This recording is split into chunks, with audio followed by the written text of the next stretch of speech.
What if I told you that one of the grandest homes of the 19th century was built upon the bones of the forgotten dead? That beneath its polished marble floors and glittering chandeliers lay an ancient burial ground, unmarked, unrest, and disturbed in the name of progress? This isn't folklore. It's a piece of buried history, one most records would prefer you never uncover. Welcome to the story of the Dawson family, respected industrialists, model citizens of Derbyshire society, who in 1876 built their dream mansion atop land the church once swore to leave untouched. They called it Dawson Manor, a symbol of legacy and ambition. But for the Dawsons, legacy would soon turn to lament. From the moment construction began, local workers whispered of bones surfacing in the soil, fragments of coffins, the hollow remains of the long-buried poor. The foreman dismissed it as superstition. The past belongs underground, he said, and we're building the future. The Dawsons agreed. They wanted grandeur, not ghosts. But every decision that followed, every brick, every room, was laid over desecration. And as history has shown, the dead have a way of remembering the living who forget them. Don't forget to subscribe to Historic Book for more forgotten tragedies, dark histories, and the chilling truths buried beneath our own civilization. By the spring of 1877, the manor stood complete, a stunning Gothic residence rising above the mist-covered fields of Derbyshire. Visitors described it as a cathedral disguised as a home. Its high arches, stained glass, and echoing halls gave the impression of holiness. Yet inside, a sense of unease crept beneath the grandeur. Servants complained of headaches and strange drafts that carried faint whispers. Mrs. Dawson dismissed it as the imagination of the uneducated, but her husband Edward began keeping the lamps lit through the night. Soon after the family moved in, the youngest child, Clara Dawson, fell ill. The physician attributed it to dampness and nerves, but Clara began speaking of people in the walls. She described pale figures watching her as she slept. Men and women dressed in rags, their faces smudged with earth. Edward ordered a full inspection, but nothing unusual was found. The local vicar refused to bless the house, citing unsettled foundations. It was a strange choice of words, and one the Dawsons should have heeded. Because in a world desperate to bury its past, the earth itself remembers what we choose to forget. The Dawsons were not cruel people, merely ambitious. Edward Dawson had made his fortune in textile manufacturing, a man of numbers and reputation, not superstition. His wife, Margaret, was raised in the quiet countryside but loved the new world of wealth and elegance her husband had built. Together they had 3 children, Thomas, Clara, and young Henry. To them, the manor was more than a home. It was proof that their name had risen above the common class. But the locals saw it differently. They whispered that no good ever came from disturbing consecrated soil. That land was marked, they said in the village taverns, left for the dead long before the Dawsons' gold reached these hills. During construction, workers unearthed strange relics, rusted coffin nails, fragments of rosaries, and bones so old they turned to dust when touched. When one man found a skull and refused to continue working, Edward dismissed him without pay.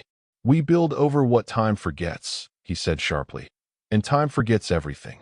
But time, as history would prove, was not so easily silenced. The ground beneath Dawson Manor held layers of memory, soaked with centuries of sorrow. When the final stone was laid, the family threw a grand opening ball. Candles lit every hallway, violins filled the air, and beneath their feet, something ancient stirred. At first, the Dawsons' life inside the manor seemed blessed. Guests described the atmosphere as radiant, almost divine. Margaret believed the faint scent of lavender that filled the hallways was a sign of grace. Servants, however, said it smelled more like decayed flowers. Within weeks, they began to complain of cold spots that lingered even beside roaring fires, of footsteps echoing in empty corridors, of the faint tolling of bells beneath the floor. When Edward Stewart investigated the cellar, he found the earth beneath newly cracked, as if something below had shifted. He filled the gaps with lime and ordered the staff to keep silent. But silence only thickened the air. Late one night, Edward awoke to the sound of a woman sobbing near the nursery. When he entered, the room was empty, yet the sound continued, faint and distant, as though coming from beneath the floorboards. He tore up the carpet and found nothing. By morning, Margaret claimed she'd heard it too. Clara refused to sleep in her room after that night. Her small hands trembled as she whispered, "They want to come back." Edward told her to pray. But even the prayers began to sound hollow in that house built upon graves. By autumn, the manor's charm had begun to fade. The stone walls, once gleaming, seemed to absorb the dampness that crept from the soil. Paint peeled, metal fixtures rusted overnight, and the servants grew restless. One after another, they left without notice, claiming illness or homesickness. In town, rumors spread faster than the fog. They said the Dawsons' fortune had been bought with the peace of the dead. Edward ignored it all. Superstitions, he told his wife, though his own nights had grown sleepless. He had begun to hear things too, faint knocking sounds from within the walls, followed by the smell of turned soil. One stormy evening, lightning struck the edge of the property, splitting an old elm tree near the garden. Beneath the roots, a gaping hole appeared, revealing a collection of bones tangled with remnants of fabric. Edward ordered them reburied at once. But the ground refused to stay still. 2 days later, the same patch of earth had sunk again, as though something beneath it was breathing. When the gardener reported it to Margaret, she covered her mouth and said softly, "Perhaps they were never meant to be moved." That night, she dreamed of 100 faces beneath the soil, each one staring upward, eyes open, lips stitched with dirt. The following weeks grew heavier, the air inside the manor turning thick with silence. Even daylight seemed dimmer through its windows. The Dawsons' eldest, Thomas, began keeping a journal, notes about the strange happenings, about the way the house seemed to sigh as though it were alive. One entry read, "The cellar breathes. At night, the floorboards pulse. I feel it through my bed." Margaret found the journal and demanded he stop writing such nonsense, but deep down she knew something had changed. The servants who remained started placing small crosses near their beds. The cook refused to enter the wine cellar after hearing muffled cries one evening. When Edward confronted her, she pointed at the ground and said, "It isn't the house that's haunted, sir. It's what's under it." That night, Edward sat alone in his study, staring into the fire. He thought about the workers who'd warned him, the vicar who refused to bless the property, the bones unearthed and buried again. And for the first time since the manor's completion, he wondered if the land itself could curse a man's bloodline. Outside, rain fell without pause, steady, relentless, like the sound of dirt being thrown onto a coffin. By winter, the manor had become a tomb of whispers. The grand halls that once hosted laughter now echoed with sounds no living person made. Margaret spent her days pacing the corridors, clutching a silver rosary, her lips moving but her prayers half forgotten. Clara's health continued to decline. She refused to eat, claiming that the food smelled like the earth. Edward, desperate for answers, summoned doctors from London who diagnosed the girl with a nervous fever. But when one of them stepped into the nursery, he turned pale and asked if the house had ever served as a burial site. Edward lied. Of course he did. Pride would not allow him to admit what lay beneath. Snow fell thick that December, sealing the manor in silence. Inside, Thomas recorded another entry. "We cannot keep warm. The fires go out even when fed. The mirrors cloud and show faces I do not know." When Margaret read it, she tore the page out and burned it, yet the ink reappeared faintly on the next sheet, as if refusing to die. Edward started drinking heavily, pacing the study at night, his eyes drawn to the cracks in the walls that seemed to widen every day. He began to imagine he could hear voices seeping through them, prayers in Latin, the clatter of wooden rosaries, the scraping of something being dragged. Then, one night, as the snowstorm howled across the moors, Margaret heard footsteps in the corridor outside her bedroom, slow, deliberate, heavy. She assumed it was Edward until she noticed his reflection sleeping beside her. When she called out, the steps paused, and the handle of the door turned. The door creaked open slightly, revealing no one. But as she approached, the sound moved down the hall, towards Clara's room. Margaret ran, heart pounding, only to find the child sitting upright, eyes wide open, staring at the far wall. "They are in the ground," Clara whispered, "and they're calling the others." The next morning, Edward found his daughter standing barefoot in the snow, her nightgown soaked and her skin ghostly pale. When he asked her why she'd gone outside, she said she was listening. "Listening for what?" he asked. "For the names they lost," she answered. No one could explain how she'd gotten out, or why she wasn't freezing. The physician ordered complete rest, but the illness of the house wasn't something that medicine could touch. It had sunk too deep, into the walls, into the family, into the very soil that fed their roots. In early January, the snow melted, revealing the grounds beneath in strange disarray. The soil had shifted again. Small sinkholes pocked the once perfect gardens, and one of the gravestones the workers had left near the edge of the property had reappeared, standing upright as though pushed from below. Edward ordered the groundskeeper to remove it immediately, but when the man lifted the stone, a hollow sound echoed beneath, like air trapped in a sealed tomb. "It's not right," the man muttered, dropping his tools. He left that night and never returned. Edward tried to convince himself it was all coincidence, yet the more he ignored it, the more the land seemed to protest. The trees near the property line began to wither, their bark flaking like old parchment. Birds avoided the area entirely. Margaret spent her nights tending to Clara, who had begun to speak in her sleep. Not nonsense, but prayers in a dialect the priest didn't recognize. Old, rhythmic, almost monastic.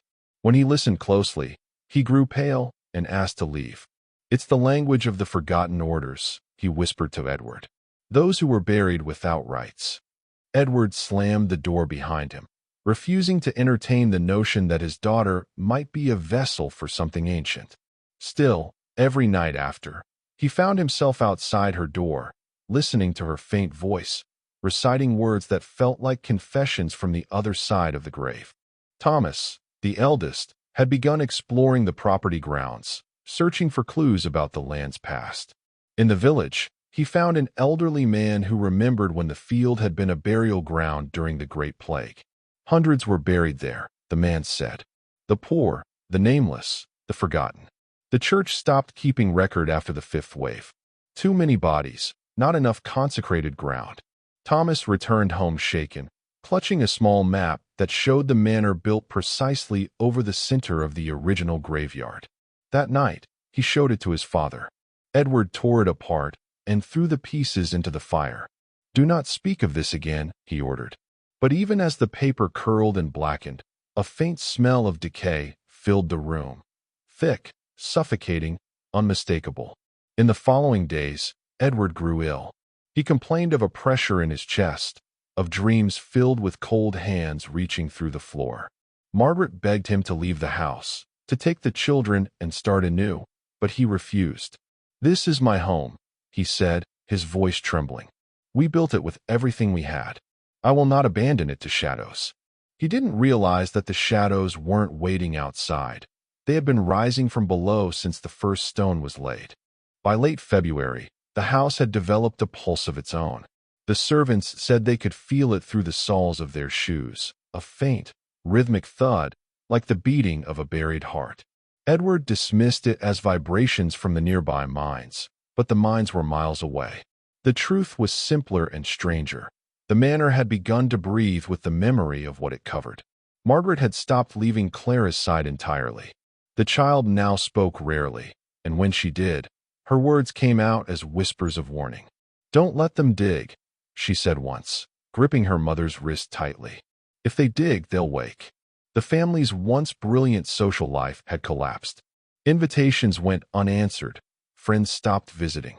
Word had spread through the village that Dawson Manor was cursed, that strange lights were seen at night flickering in the windows, and that the cries of the dead could be heard when the wind blew from the east. Edward, in his stubbornness, began documenting everything, writing down noises, temperatures, even the exact times when the walls creaked. His notes, later found by a surveyor, described patterns that matched no natural explanation. He wrote of footsteps that moved counter to the ticking of the clock and of shadows that stretched against the light instead of with it. One evening, after days without sleep, Edward ventured into the cellar with a lantern. The floor, packed tightly months earlier, had begun to sink again.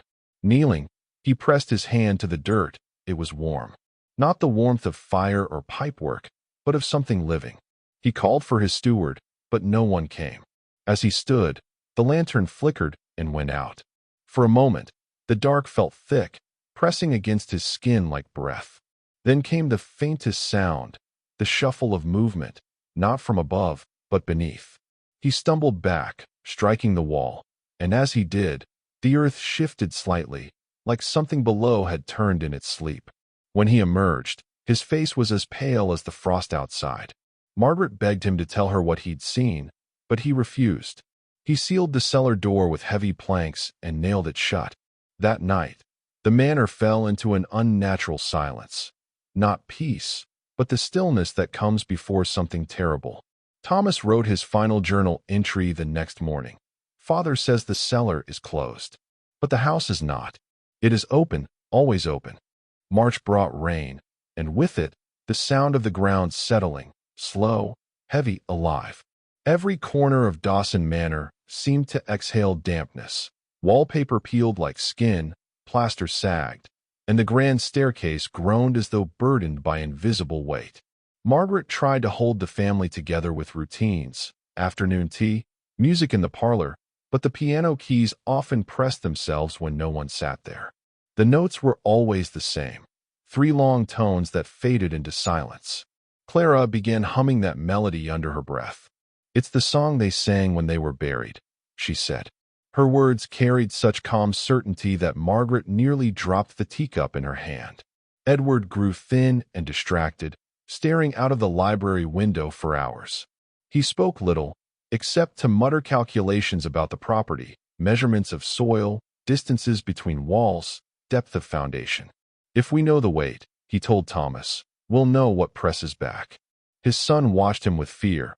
The man who once ruled factories now argued with the unseen. That evening, a carriage arrived through the rain carrying a clergyman from Nottingham, Father Wilkes, an old acquaintance. Margaret had written to him without Edward's knowledge. "We do not seek exorcism," she said quietly. "Only peace." The priest looked up at the manor and whispered, "Peace is what the buried were promised, not what they give."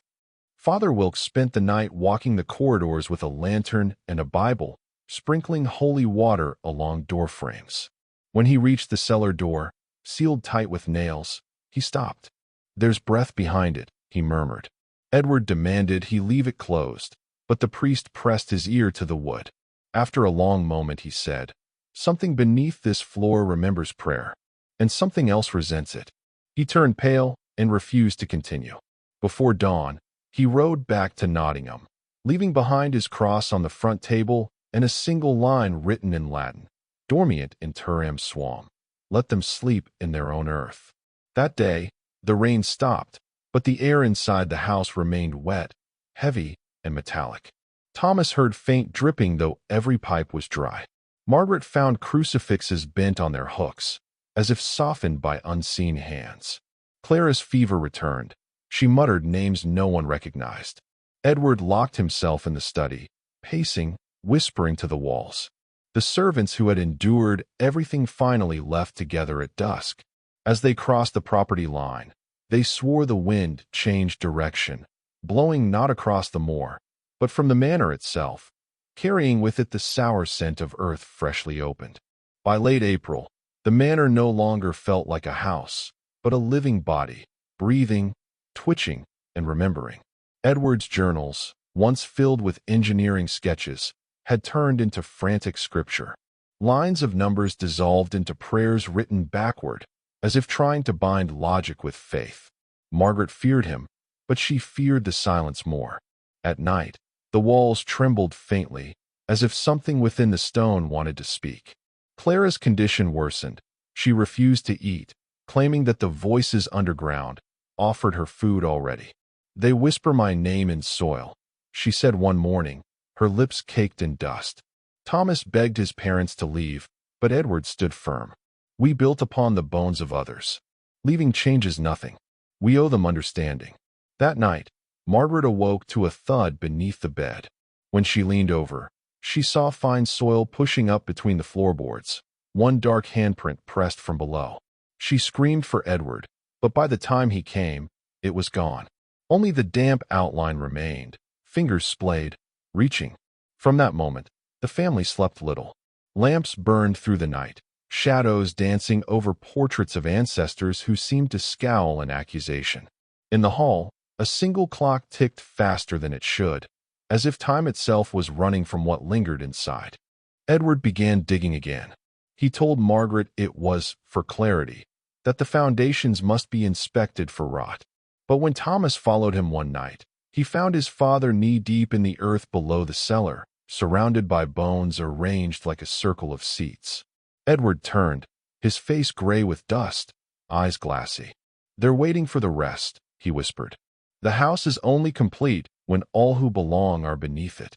Thomas fled, dragging Margaret and Clara toward the door, but as they crossed the threshold, a sound rose behind them, low and deep, like air being drawn through a throat that had never breathed. The windows shuddered, glass rippling like water. Paintings fell, frames splintering. Margaret turned back and saw Edward standing motionless at the cellar entrance, arms raised as if greeting someone unseen. The lantern beside him burst, throwing sparks across the floor. For a heartbeat, she swore she saw faces in the firelight, half-rotted, smiling faintly. The smell of wet earth filled every room. Outside, the wind died. Inside, the silence pressed so heavy that even breathing seemed sacrilegious. When dawn came, the manor stood still, its chimneys cold, its doors ajar, as though something larger had finally moved in. When the townsfolk came to check on the Dawsons, they found the house eerily calm. The front door creaked open on its own, the hinges whining as if warning them away. Inside, every clock had stopped at precisely 3:17. A faint layer of dust coated the furniture, though the family had been seen alive only 2 nights before. The air was thick with an earthy dampness, the same scent you'd find deep underground. Sheriff Lal Carter led the inspection, but his voice faltered as soon as he reached the cellar door. "It's colder down there," he muttered, rubbing his arms despite the midsummer heat. The cellar was not as it had been. The floor had sunk several inches, forming a concave pit, and the walls were smeared with handprints, not painted, not carved, but pressed in from the inside. Dozens of them, some small as a child's, others too long, too thin. In the center, they found Edward's boots, neatly placed side by side, but no sign of him. Beside them lay Clara's doll, her porcelain face shattered, one glass eye staring upward. The sheriff ordered everyone out, claiming the structure was unsafe, but as they ascended the stairs, one deputy swore he heard faint laughter echoing from below. It wasn't a child's, he later said. It was welcoming. Within days, rumors spread across Derbyshire. Some claimed the Dawsons had fled after Edward's mind collapsed under the weight of his guilt. Others whispered of something darker, that the family had been taken back by those buried beneath their foundation. The parish priest refused to bless the home, insisting that consecration could not undo desecration. Still, curious locals visited. They spoke of faint lights glowing through the windows at night, though no fire burned inside. A few even claimed to see shadows moving behind the curtains, pausing to watch before fading into the black. Months passed before the property was officially sealed. Grass grew wild around the gates, and the once grand garden bloomed with strange white fungi, thick as knuckles. One evening, a man named Alfred Pike, drunk, as most witnesses insisted, forced his way inside on a dare. He returned at sunrise, barefoot, shivering, and unable to speak. His hair had turned completely white. When he finally found words weeks later, he only said one thing. They weren't buried deep enough. No one dared to ask who they were, and no one ever opened the cellar door again. Years passed, and the Dawson Manor became more rumor than memory. Locals avoided its path, Yet children dared each other to run past its iron gates, laughing until night fell, when laughter always stopped. In 1891, nearly 40 years after the family's disappearance, the land was purchased by a railway company. Progress, they called it. The foreman, Henry Collins, dismissed all superstition. Stories don't build houses, he joked. But when his crew began excavation for the railway line that would cut directly through the Dawson property, the earth seemed to resist. Shovels snapped, drills jammed, and the soil, dark and slick, bubbled like breath escaping the ground. On the third day, they unearthed something that should not have been there. A layer of coffins, some collapsed, some splintered, intertwined like roots. Not graves in a row, but a chaotic sprawl, stacked atop one another. Inside, the remains were strangely preserved. One worker described seeing teeth marks on the inside of a lid. Another swore he heard a soft knocking before they opened the last one. Henry laughed it off, but that night, he didn't return home. The next morning, his hat was found on the edge of the pit, and the ground beneath it slightly sunken, as if something below had taken a slow, deep breath. Authorities investigated, but there was little to find. No sign of Henry, no evidence of foul play, just the uneasy feeling that the land had reclaimed what it was owed. The company abandoned the project within the week, leaving machinery rusting in the field. The local newspaper ran one final article titled, "Construction Halted by Persistent Collapse. No mention of bones, or missing men, or the damp fog that began rolling in each night from the moor." Those who lived nearby said the fog had weight, a smell like turned soil and candle wax. Dogs refused to cross it, and every few nights, faint hammering could be heard beneath the earth. Soon, people started calling the place the graveyard house. Travelers reported seeing a dim glow moving through the windows, like someone carrying a lantern through rooms that had long been empty. Some nights, the faint hum of a woman's lullaby drifted across the field. One farmer swore he saw footprints appear in fresh mud, small ones, leading nowhere. And yet, for all the whispers, no one dared tear the house down. Every man who tried to buy the land after that met ruin, bankruptcy, madness, or disappearance. The Dawson name had vanished, but the house remembered. The ground remembered. By the turn of the century, the Dawson Manor was a skeleton of its former self. Ivy strangled the walls, windows were boarded, and the roof sagged under decades of rain and silence. The village of Ashcroft, once proud of its proximity to the estate, treated it now as a curse, a black mark on its history. Even the maps omitted the house, as if forgetting might erase what had happened there. But memory clings to stone. In 1904, a London historian named Frederick Langley arrived, eager to document the legends that had grown around the Dawson family. He was a skeptic, a man who believed every haunting had a reason, every ghost a rational explanation. "Hysteria is inherited like property," he wrote in his journal. The Dawsons simply owned too much of both. He spent his first nights cataloging the manor's structure, noting that the foundation walls extended far deeper than blueprints suggested. A crypt, perhaps, but there were no records of one. On the third night, Langley found the cellar door swollen shut, the wood warped as if something beneath was pressing upward. He pried it open, the air below carrying the scent of wet limestone and decay. "It smells of breath," he wrote. "Human breath, old and tired." He went down with a candle and sketchbook. When he returned an hour later, his hair was drenched with sweat, his eyes hollow, and his hands shaking. He locked the door behind him and burned his notes in the fireplace without saying a word.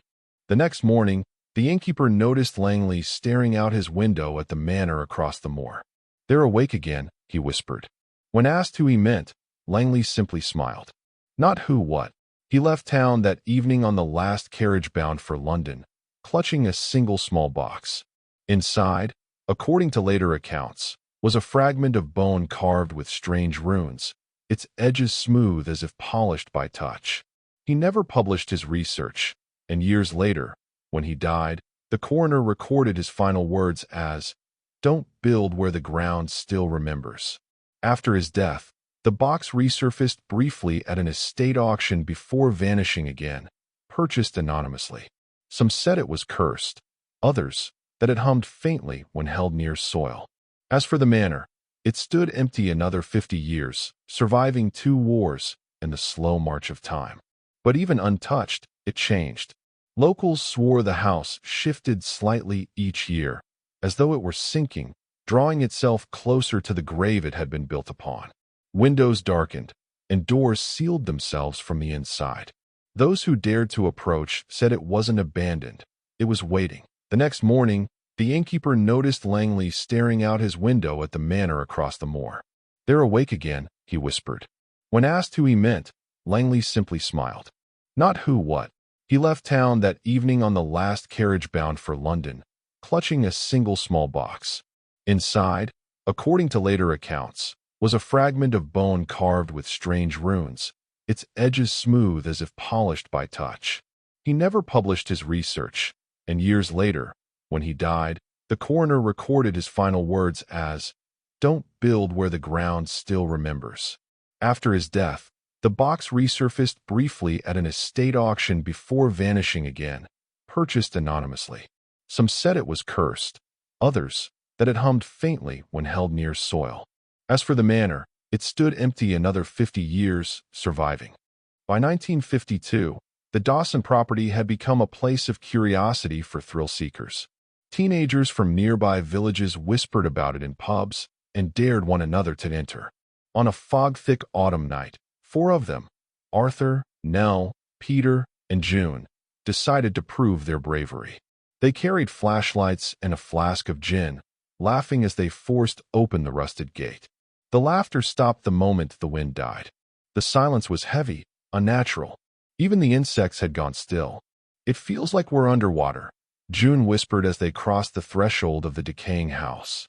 Inside, everything was covered in a fine layer of dust, but their footprints vanished within seconds. Arthur shone his light down the hall, where old portraits hung at odd angles. The faces in them were cracked and blurred, but the eyes, those eyes seemed freshly painted, wet and watching. They found the cellar door swollen shut, the same as Langley had described half a century earlier. Arthur forced it open with his shoulder, and a rush of cold air burst upward, so strong it blew out their lights. In the dim glow of a single match, they saw a staircase descending into blackness. Nell tried to speak, but her words came out as vapor, her breath visible in the summer heat. And from below, faintly, came the sound of humming, slow, childlike, and horribly familiar. They descended, one by one, into the cellar. The air thickened, wet and metallic.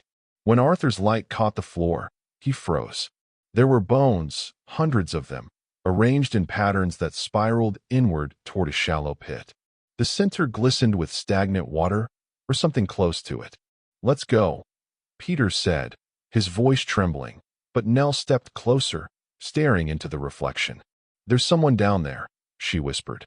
Arthur leaned over the pit, and his flashlight flickered, just long enough to reveal a pale face staring back, not from above, but from beneath the surface.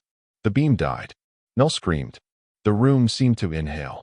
In the next instant, the staircase behind them slammed shut. June clawed at the door, pounding until her nails bled. The humming grew louder, filling the cellar, echoing against the walls as if dozens of voices were singing through soil. Then, as suddenly as it began, it stopped. When rescuers arrived days later, they found only one set of footprints leading back to the surface, Arthur's, but he was never seen again. The police sealed the cellar for good, pouring concrete over the floor. It didn't help. Neighbors claimed that even after, on certain nights, the ground still throbbed, as if something beneath refused to rest. By the late 1960s, the Dawson estate was nothing more than a haunted landmark, a black silhouette on the hill that the wind seemed to avoid.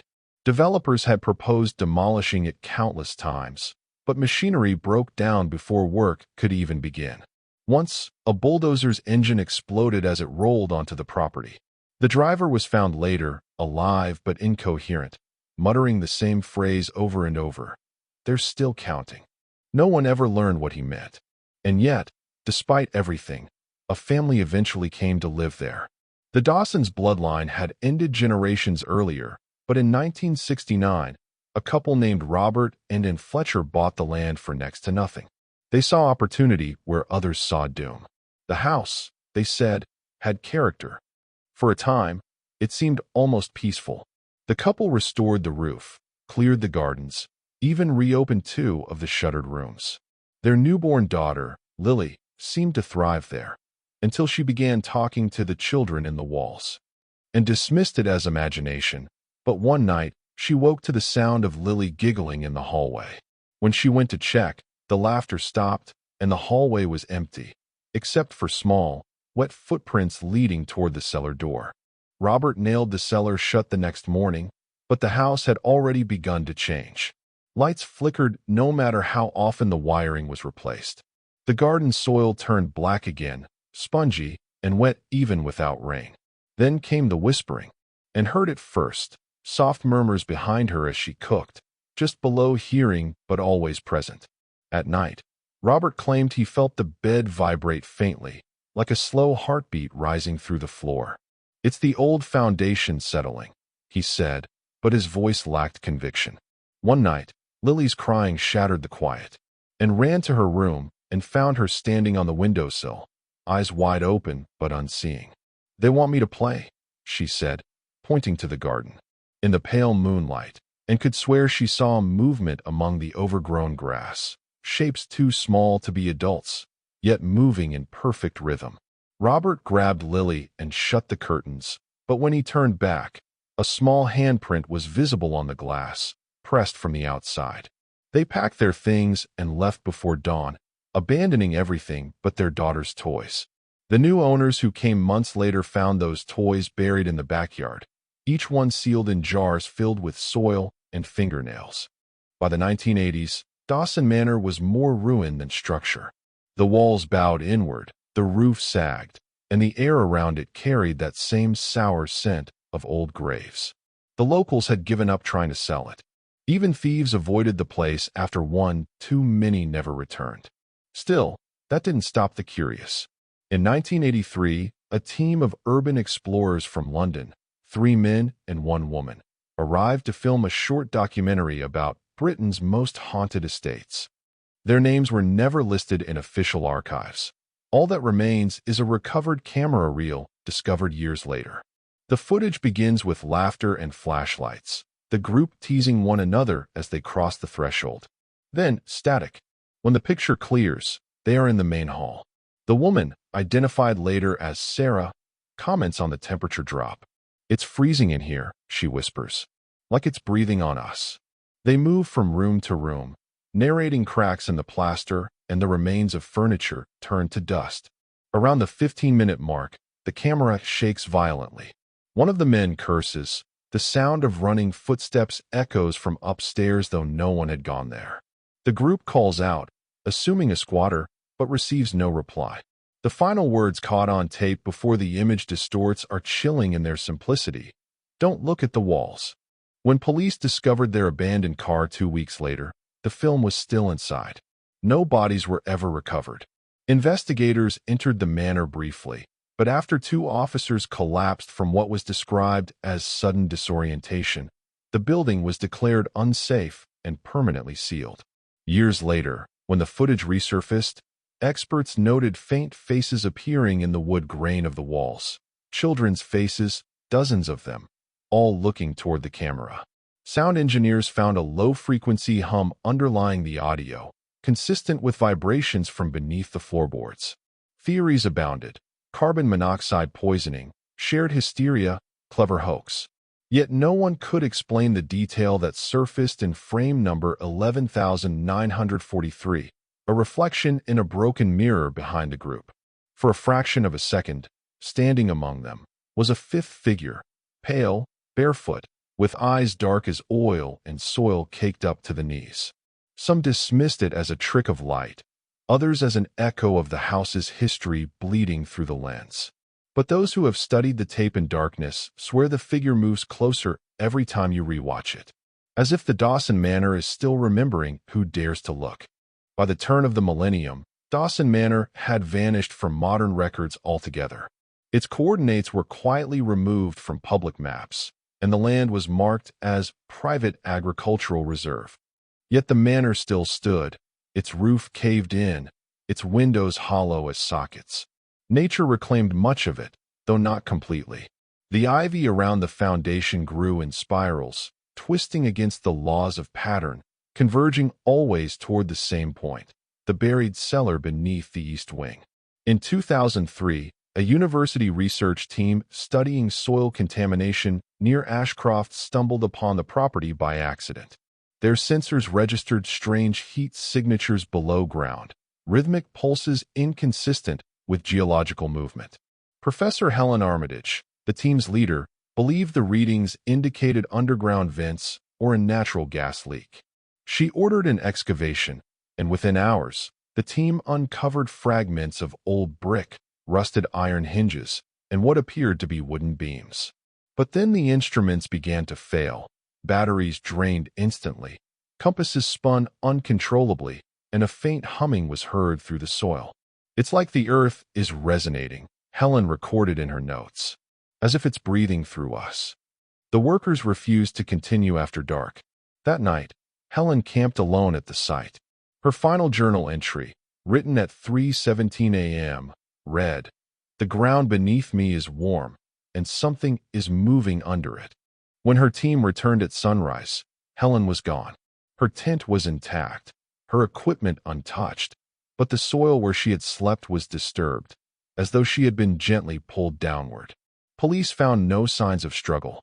The excavation site was filled in immediately, yet weeks later, nearby residents reported hearing faint knocking from underground.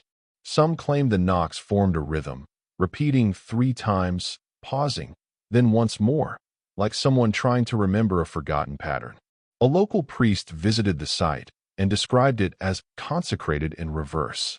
Months after Helen's disappearance, one of her colleagues received a sealed envelope containing a small, dirt-stained notebook. Inside were sketches of symbols found on fragments of brick, circular markings resembling interlocked hands. Scrawled beneath them was a single phrase: "The foundation isn't built on the dead, it's built by them." The authorities dismissed the note as forgery, but it was enough to ensure no one touched the property again. Dawson Manor faded back into legend, its story swallowed by the same earth that seemed to devour everyone who sought to understand it. By 2010, Dawson Manor had become the stuff of whispered internet legend, a name passed around forums dedicated to haunted locations and vanishing histories. Urban explorers spoke of coordinates that changed every time they tried to map the land, GPS systems that flickered off the moment one got close. Locals refused to talk about it. The last known image, taken by a drone in early spring, showed the manor half submerged in mist, its silhouette warped, roof lines bent in impossible angles. Yet one corner of the building remained strangely intact, the east wing, where the cellar once lay. That same month, a British documentary filmmaker named Daniel Mercer set out to capture what he called the house that wouldn't die. Daniel's notes, later found in his car, reveal his obsession. "The manor feels alive," he wrote. "Every path leads toward it, even when you try to turn away." He arrived just before dusk, camera rolling as he crossed the field. His audio captures the sound of wind, distant birds, and then, unmistakably, the echo of footsteps behind him. He called out twice. No one answered. The camera shook briefly before focusing on the entrance, where the door, swollen with age, opened on its own. The footage cuts there. No one ever found Daniel. Only his drone returned, hovering over the property at dawn, its battery inexplicably full. The feed it recorded showed the door swinging gently, as if someone inside had just walked through. The footage went viral online, dissected frame by skeptics and believers alike. Some claimed to see movement within the shadows of the entrance, a figure, perhaps, or simply the shifting of light. But others noticed something more unsettling. In one still frame, near the doorway, faint impressions appeared in the soil, footprints, small and childlike, leading toward the house and stopping just before the threshold. Analysts determined the prints were too deep for mere indentations. Something had pressed upward from beneath. Then there was the sound, a low hum that emerged around the 22-minute mark, identical in frequency to the recordings from Professor Armitage's excavation years earlier. Government agencies briefly investigated before labeling the entire video inauthentic media. Yet quietly, the area was fenced off, access restricted under the guise of environmental safety.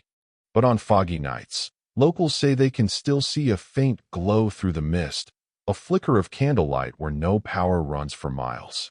They claim it moves between the windows of the old East Wing, pausing each time as though watching whoever dares to look back. For some, it's proof that the Dawsons' legacy lives on, not in bloodline or memory, but in the restless house that refuses to be forgotten. In 2018, a real estate developer named Jonathan Rees purchased the land under a shell corporation. He didn't believe in legends or ghosts. He believed in opportunity. The location was perfect for a luxury housing project, and the old manor, he thought, would make an excellent marketing centerpiece. Within weeks, demolition crews were on site, armed with steel machinery and modern excavation gear. On the first day, progress was smooth. By the second, 3 workers had quit. They complained of headaches, hallucinations, and a feeling like something was standing behind them. Rees brushed it off as nerves. He doubled their pay and pushed them to continue. The first anomaly occurred when they tried to break through the foundation. Every drill bit shattered. The ground beneath the manor was too dense. Not stone, not clay, but something else. When samples were sent for testing, the results came back inconclusive. Organic matter, the report said. Possibly bone. Rees laughed when he read it.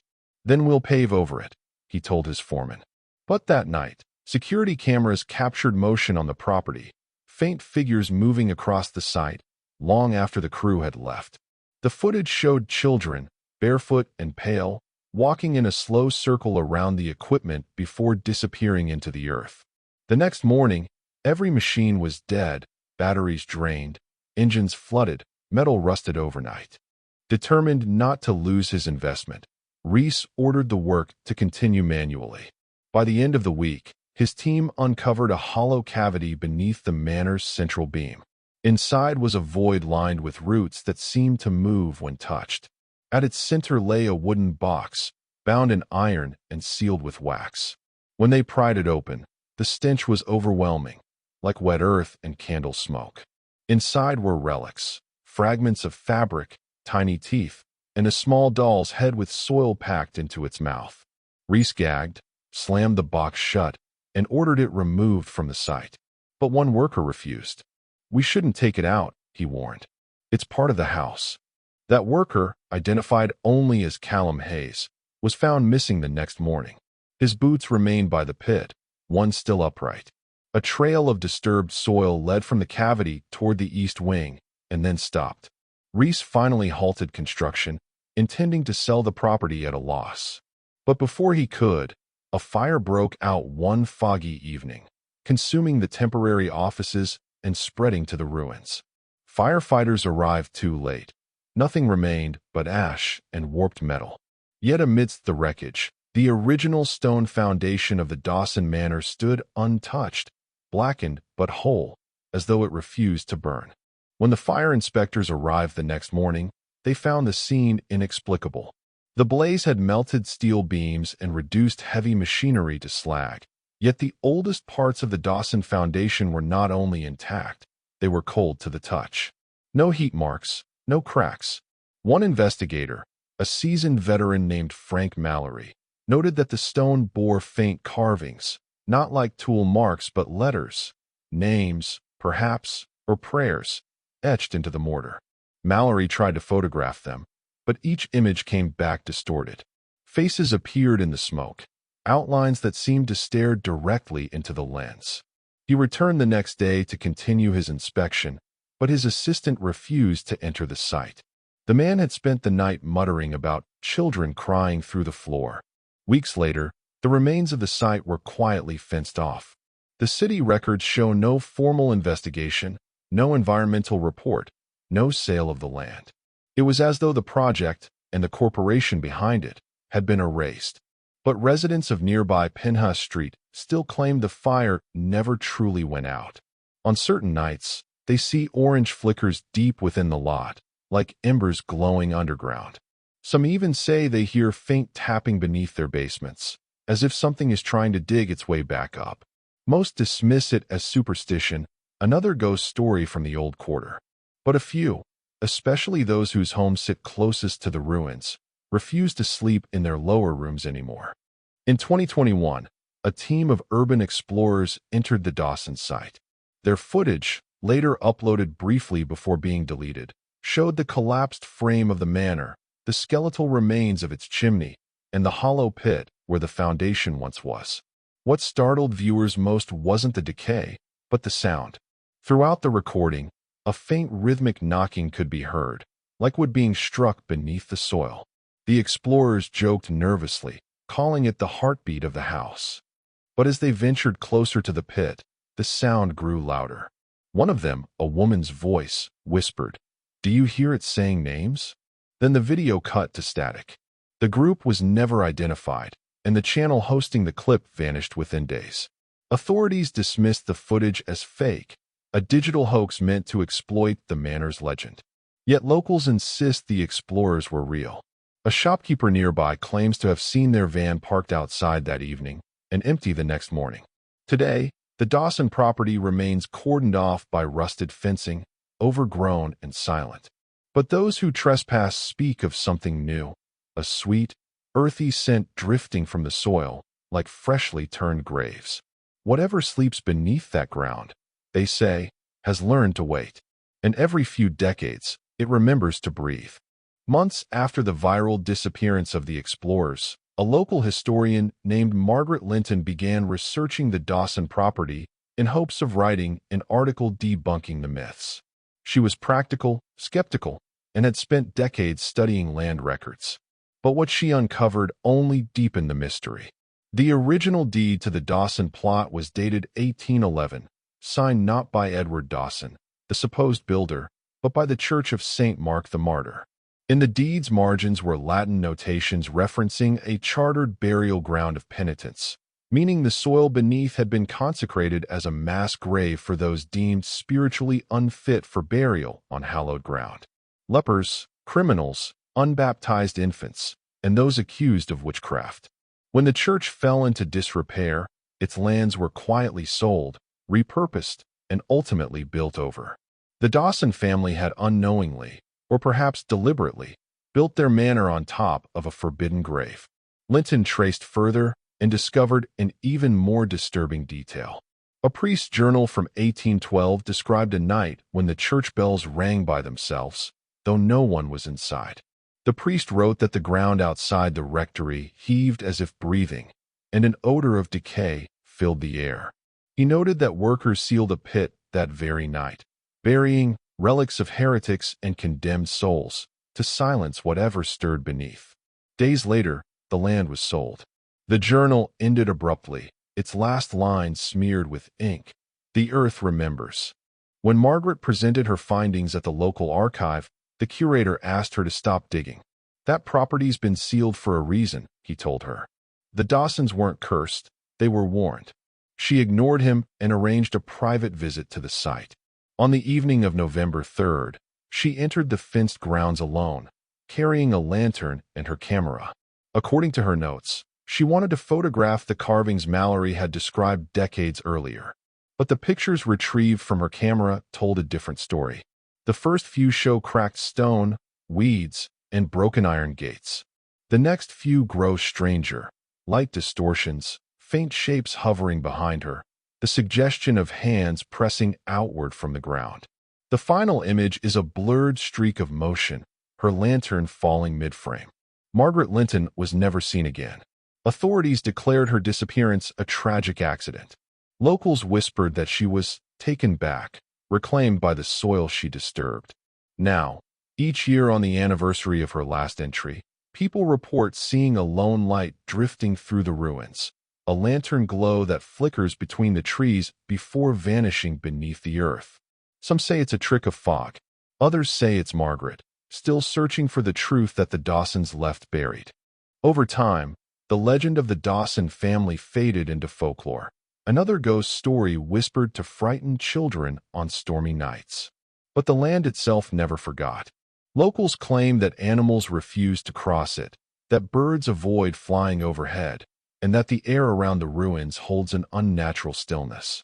Those who dare to linger at the fence after dark describe the same feeling, a deep vibration beneath their feet, like the ground pulsing with a heartbeat not their own.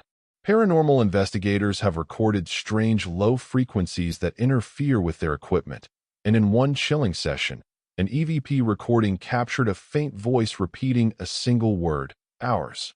In recent years, construction companies have tried to purchase the land for redevelopment, but each attempt ends abruptly. Workers fall ill. Machines malfunction. One engineer reported hearing laughter echoing from inside the empty pit, followed by the distinct sound of children singing, a lullaby no one could identify. When the sound was analyzed, experts noted that the melody matched fragments of an 18th-century burial hymn once used by the Church of St. Mark. The lyrics spoke of souls unburied and unnamed, waiting for dawn that never comes. Strangely, the hymn was never documented outside that church. Somehow, it survived only through whispers beneath the soil of the Dawson estate. Today, the Dawson property remains one of England's most restricted pieces of land, guarded, unmarked, and omitted from most public maps. A rusted gate stands where the grand front door once was, its iron bent like it had been twisted by immense force. Behind it lies a hollow scar of earth, overgrown but still unnaturally sunken, as though the ground itself exhales. A few brave souls who've stood there claim to have seen shapes moving through the mist, tall, thin figures with hollow faces, pausing as if to listen. One witness, a priest who visited the site in 2019, described feeling an ancient grief rising from below, not evil, but abandoned. And so, the story of the Dawsons, the family that built their home upon the forgotten dead, ends not with ghosts, but with the earth reclaiming what was taken. The manor may be gone, the records buried, but the soil remembers every name whispered into it, every sin, every secret. If you ever find yourself wandering near the ruins of Ashbourne, and the air grows still, listen closely. You might just hear the earth breathing, because the dead, it seems, never truly rest beneath the house that was built on a graveyard.